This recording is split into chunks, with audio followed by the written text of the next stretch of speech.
Welcome to the Essence Magazine channel. Today, we have prepared an episode dedicated to the biggest mistakes in the history of psychology. We will examine theories that we now know were completely erroneous. Get ready for a fascinating journey into the past of psychology. Let's begin with the first theory, the blood type personality theory.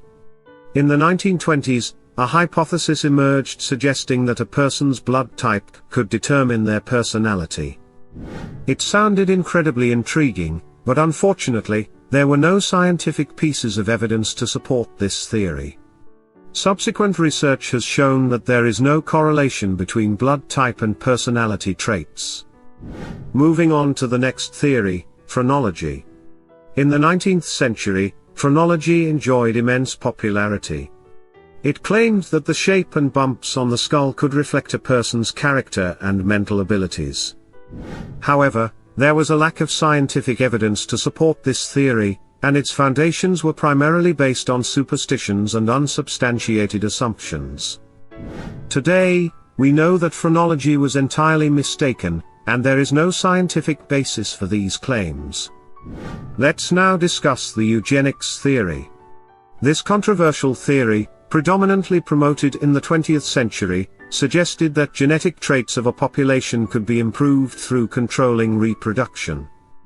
However, the practices resulting from this theory, such as forced sterilizations, led to discrimination and cruelty towards certain groups of people. Today, we know that eugenics theory was morally and scientifically erroneous, and genetic traits should not be the basis for discrimination or reproductive control. The next theory deserving our attention is the phrenological theory of temperament. This theory, developed by Joseph Gall, posited that different areas of the brain corresponded to various temperament traits. Yet, similar to phrenology, there was no scientific evidence to support this theory. Contemporary brain research demonstrates that temperament traits result from complex interactions among multiple brain areas, rather than being localized to specific regions.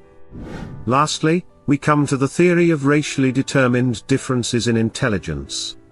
In the past, there were theories suggesting that variations in intelligence between different ethnic groups were genetically and racially determined. However, scientific studies clearly indicate that intelligence is influenced by various factors, such as environment, education, and genetics, irrespective of racial divisions. Today, we know that such generalizations and stereotypes are inappropriate, and not supported by science. Those were just some of the biggest mistakes in the history of psychology.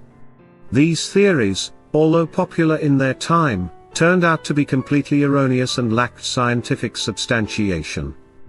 Nonetheless, it is crucial to acknowledge that psychology as a scientific field evolves and learns from its mistakes. Thanks to the progress of research and scientific evidence, we can better understand the human mind. Thank you for joining us on this episode. We hope you've learned something interesting about the mistakes in the history of psychology. If you want more content on psychology, don't forget to subscribe to our channel. See you next time.